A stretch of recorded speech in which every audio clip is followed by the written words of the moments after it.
ৰঞ্জনছ কিচেনলৈ আপোনালোকক স্বাগতম। আজি আমি বনাম হামুজ, যোনটো হৈছে মিডল ইষ্টৰ একেবাৰে পপুলাৰ ডিছ। হামুজ বনাবৰ কাৰণে প্ৰথমতে তাহিনী বনাব লাগিব। তাহিনী বনাবৰ কাৰণে এটা গেছত পেন বহাই দিছোঁ, তাত অলপ বগা তিল দি দিছোঁ। এইখিনি ধুনীয়াকৈ ভাজি কৰি ল'ম।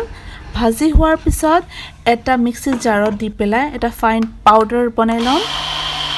ধুনীয়া পাউডাৰ হোৱাৰ পিছত ইয়াত অলিভ অইল ল'ম। 3 চামুচমান অলিভ অইল দি পেলাই আকৌ ধুনীয়াকৈ এটা ফাইন পেষ্ট বনাম।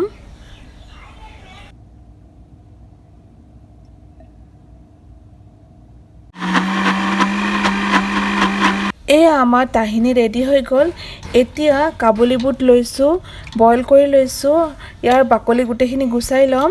হাতেৰে এনেকৈ মোহাৰি 10 মিনিটমান মোহাৰ পিছত এনেকৈ ধুই দিব, গোটেইখিনি বাকলি গুচি যাব।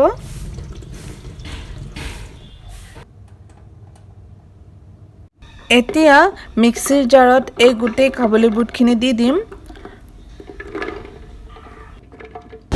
তাৰপিছত দিম ইয়াত 3টামান নহৰু, তাৰপিছত সোৱাদ অনুসৰি নিমখ আৰু এটা নেমু ৰস চেপি পেলাই ইয়াত দি দিম। আৰু দিম 2 চামুচমান অলিভ অইল। তাৰপিছত দিম এই যোনটো আমি তাহিনী বনাইছিলোঁ, এই গোটেইখিনি ইয়াত দি দিম আৰু অলপ পানী দি পেলাই ধুনীয়াকৈ এটা পেষ্ট বনাই ল'ম।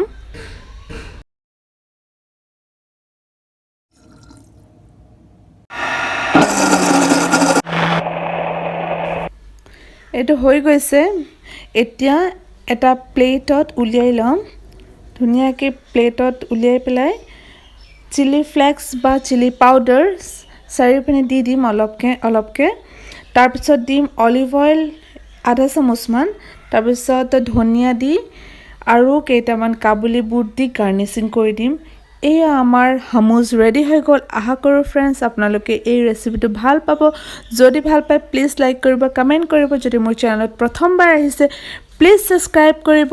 নেক্সট ৰেচিপিত লগ পাম, তেতিয়ালৈকে বাই বাই, টেক কেয়াৰ। আৰু মোৰ ভিডিঅ'টো শেষৰলৈকে চোৱাৰ বাবে ধন্যবাদ।